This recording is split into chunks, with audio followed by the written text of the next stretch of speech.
Supreme court ఆదేశాలనుసారం రాష్ట్ర కేంద్ర ప్రభుత్వాలు 30 సంవత్సరాల ఎంఆర్పిఎస్ మందకృష్ణ మాదిగ గారి ఆధ్వర్యంలో జరిగినటువంటి సామాజిక ఉద్యమాన్ని గుర్తించి కేంద్ర రాష్ట్ర ప్రభుత్వాలు స్పందించి భారతదేశం యావత్ అన్ని రాష్ట్రాల్లో ఎస్సీల కుల వర్గీకరణ చేసి ఏ కులం వాటా ప్రకారం ఆ కులం వాటా చేయడానికి వర్గీకరణ చేస్తున్నటువంటి ఈ సందర్భంలో ముఖ్యంగా ఆంధ్రప్రదేశ్లోని కూటమి ప్రభుత్వం తీసుకున్నటువంటి నిర్ణయాన్ని బట్టి మొదటగా ప్రభుత్వానికి కృతజ్ఞతలు.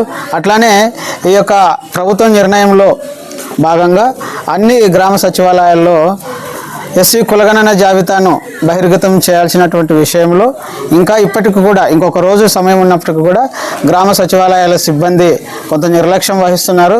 దయచేసి ఈ నిర్లక్ష్యాన్ని వీడని మీరు సుప్రీంకోర్టు ఆదేశాలను ప్రభుత్వ నిర్ణయాలను మీరు వ్యతిరేకించొద్దు. మీరు నిర్లక్ష్యం వహిస్తే భవిష్యత్తులో మీరు కూడా ఇబ్బంది పడాల్సి వస్తుంది. ఇక విషయానికి వస్తే ఈ రాష్ట్ర ప్రభుత్వం నిర్ణయంలో భాగంగా వర్గీకరణ జరుగుతున్నటువంటి సందర్భంలో ఈ కర్నూలు అనంతపురం జిల్లాల దళితుల జాబితాలో ఎస్సీల జాబితాలో మాలమాదిగల జాబితాలో 100 ఎకరాలు ఉన్నటువంటి ఆస్తి కలిగినటువంటి మాదాసి కురువ పేరుతో కురువ సోదరులు ఎస్సీ జాబితాలో రావడం జరిగింది. వాళ్ళను మనం ఎందుకు వద్దంటున్నామంటే వాళ్ళు పుట్టుకతోనే బీసీలు, వాళ్ళ కుల వ్యవహార శైలి వేరు, వారి ఆహార వ్యవహార శైలి వేరు, వాళ్ళ తిండి వేరు, మా తిండి వేరు, వాళ్ళ పద్ధతులు వేరు, మా పద్ధతులు వేరు, మా జీవన విధానం వేరు, వాళ్ళ జీవన విధానం వేరు. ఇట్లాంటి సందర్భంలో మా తాతల ముత్తాతల కాలం నుంచి మా తాతలు చనిపోయినటువంటి పశు చర్మాన్ని ఒలిచి చెప్పులు గుట్టి ఆ చర్మంతో ఆ పశువులకు అలంకరణటువంటి ఎన్నో ఆకృతులు చేసినటువంటి చరిత్ర మాది. కానీ ఈ ఎవరైతే ఎస్సీ జాబితాలో మాలమాదిగల జాబితాలో చేరినటువంటి కురువులు ఎవరు కూడా మా మాదిరి చెప్పులు కొట్టలేరు, తప్పిడి కొట్టలేరు, లేదంటే మేము తినేటువంటి మాంసాన్ని తినలేరు. మాలో వాళ్ళు ఎప్పటికీ కాదు, వాళ్ళు స్వాతంత్రం రాకముందు నుంచే బీసీలు వాళ్ళు మా ఎస్సీ జాబితాలోకి వచ్చి అగ్రవర్ణాల కంటే అధికంగా సంపన్నులైనటువంటి కురువ సోదరులు 100-150 ఎకరాలు 30-40 ఎకరాలు కలిగినటువంటి సంపన్నులైనటువంటి బీసీ కురువ సోదరులు మా ఎస్సీ జాబితాలోకి వచ్చి మేము ఎస్సీలమే అంటే ఇది ఎంత దౌర్భాగ్యమో, ఎంత అన్యాయమో సమాజము గుర్తించవలసిందిగా, అధికారులు ప్రభుత్వం కూడా గుర్తించవలసిందిగా మేము మనవి చేసుకుంటున్నాం. ఇక ఇంకొక విషయం, మేము వాళ్ళ తాతలు ముత్తాతలు ఇప్పుడు ఎవరైతే మా ఎస్సీ మాలమాదిగల జాబితాలో పేర్లు వచ్చినాయో వాళ్ళ తాత కురువ అంట, వాళ్ళ నాయన కురువ అంట, వాళ్ళ ఇంట్లో చదువుకున్నటువంటి చిన్నపిల్లలేమో విద్యావంతులేమో ఎస్సీలు అంట. అంటే ఎవరికి పుట్టి ఎవరి పేరు చెప్తారు? మేము అదే అడుగుతున్నాం. అట్లా తప్పు కదా. మేము కురువులని ఎప్పుడు చెప్పాము, మీరు కూడా ఎస్సీలు అని ఎప్పుడు చెప్పొద్దు. మా కులం వేరు, మీ కులం వేరు, మీరు బీసీలు, మేము ఎస్సీలు. దయచేసి ఈ విషయంలో ఒకవేళ ఈ జాబితాలో చేర్చడానికి సహకరించినటువంటి సిబ్బంది కానీ వారిపైన కూడా చర్యలు తీసుకోవాలని మేము ఈ సందర్భంగా డిమాండ్ చేస్తున్నాం. ఎమ్మిగనూరు ఎంఆర్పిఎస్ తరఫున ఉదయ నమస్కారాలు. ఈరోజు ఎస్సీ వర్గీకరణ జరుగుతున్నది అంటే మన యొక్క పిల్లల యొక్క భవిష్యత్తు కోసమే. దీని అందరూ దృష్టిలో పెట్టుకొని ప్రతి ఒక్కరూ ముందుండి మరి ఆయా సచివాలయాలకు వెళ్ళి ఏదైతే వాళ్ళ పోస్టులు కనిపించినారో ఆ పోస్టులో మన పేరు ఉందా లేదా, మన వయసు ఏమి, మన కులం ఏమి, మరి మనకి ఆస్తులు ఉన్నాయా లేదా అనే దానిపైన కూడా దాంట్లో చేర్చింటారు. మరి వీళ్ళు ఏం చదివలేనప్పుడు కూడా చదువు ఉందని మరి జాబితాలో ఉండదు. అట్లాంటివి అందరూ చూసుకోవాలనేది ఒక చిన్న మనవి.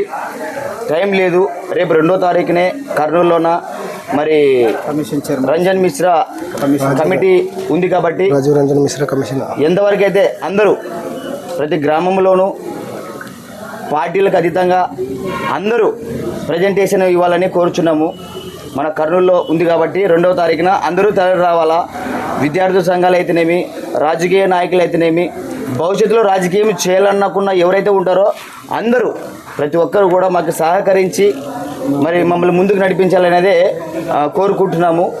ప్రతి ఒక్కరు కూడా దీంట్లో ఉద్యమంలో ముందుండాలని కోరుకుంటున్నాము.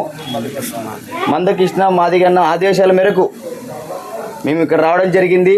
ప్రతి ఒక్క గ్రామము, ప్రతి ఒక్క మండలము, ప్రతి ఒక్క నియోజకవర్గము అన్ని చోట్ల కలుస్తున్నాము, సచివాలయంలో కలుస్తున్నాము. వాళ్ళ దగ్గర ఉన్న ప్రతి PDF తీసుకొని మేము చెక్ చేస్తున్నాం. ప్రతిదీ కూడా ఎట్లుంది, ఏం కథ, దాంట్లో ఏం తప్పులు ఉన్నాయని. ఆ తప్పులు వెతుకుతున్నప్పుడు ఎక్కడ కూడా మరి క్రైస్తవులు లేనప్పటికీ క్రైస్తవులు ఉన్నారని దాంట్లో చూపిస్తుంది. మరి మాలదాసి కురువ మరి లేనప్పటికీ మరి అక్కడ మాలదాసి కురువ అని చూపిస్తుంది. వాళ్ళు ఎక్కడున్నారు ఎన్ని రోజులు తెలియదు, కానీ ఈ మధ్య కాలంలోనే కనిపిస్తున్నారు. గత 11 సంవత్సరాల కింద ఇదంతా జరిగింది, ఇప్పుడు కనిపిస్తుంది అదంతా. వాళ్ళు ఏనాడు కూడా మేము మాదిలను చెప్పుకునే దినము లేదు, ఎస్సీలు అని చెప్పుకునే దినము లేదు. మేమే ఎస్సీలుగా ఉంటూ వాళ్ళని గుర్తించలేదు ఇన్ని రోజుల వరకు కూడా. సో వాళ్ళని కూడా ప్రభుత్వం దృష్టికి తీసుకొస్తున్నాము. వాళ్ళని పూర్తిగా ఎస్సీల్లో నుంచి తొలగించి వాళ్ళకి ఏదైతే చట్ట ప్రకారం ఇవ్వాల్సిందో బీసీలుగా వాళ్ళు చేర్చాలనేదే మా యొక్క డిమాండ్. దయచేసి ఇది అందరూ గమనించాల్సింది. ప్రతి ఒక్క సహోదరుడు ఎస్సీలుగా ఎవరైతే ఉన్నారో ప్రతి ఒక్కరు కూడా మీ సచివాలయానికి వెళ్ళి మీరు ఉన్నారో లేదో చెక్ చేసుకోండి. ప్రతి ఒక్కరు తెల్ల రావాల్సిందిగా కోరుచున్నాం. జై మాదిగా. తీర్పును వెలువరించి మన రాష్ట్ర కుటుంబ ప్రభుత్వమైన నారా చంద్రబాబు నాయుడు మనల్ని ఉద్దేశించి ఈరోజు రాజీవ్ రంజన్ మిశ్రా కమిషన్ని, ఏకసభ కమిషన్ని నివేదికను ఈరోజు మన మండలాల వైద్యుగా అదేవిధంగా కుల వైద్యుగా గులగానం చేసి మన డిపార్ట్మెంట్ ఆఫీసులకు పంపించడం జరిగింది. దాన్ని మనము సర్కల్గా చూసుకొని ఏ కుల జాబితాలో మనం ఉన్నాము, ఏ మతంలో మనం ఉన్నాము అనేది కులగానం చేసుకొని ఈరోజు మనం ఇంత అడుగుబడి ఉన్నామని తెలియక ఎంతో తెలుసుకొని ఈరోజు మన మందకృష్ణ ఆదేశాల మేరకు, ఈ జిల్లా కమిషన్ ఆదేశాల మేరకు మనం ఈరోజు అన్ని గ్రామాలు సందర్శిస్తూ ఎంఆర్ఓస్కు మెమోరాండం ఇవ్వడం కూడా జరిగింది. దీని గురించి బీసీలో కురవ సామాజిక వర్గం చెందినటువంటి వ్యక్తులు, బీసీలో అయినటువంటి వ్యక్తులు ఈరోజు ఎస్సీ సామాజిక వర్గానికి మాదాసి కురవాన్ని చేర్చడం జరిగింది. అది అధికారులు నిర్లక్ష్యం అయితేనేమి, ఇక్కడ మాని నిర్లక్ష్యం అయితే కానీ ఏదో జాబితాలను తొలగించి శాశ్వతంగా బీసీ జాబితా వాళ్ళు చేర్చించాలని విజ్ఞప్తి చేస్తూ సెలవు తీసుకుంటున్నాం.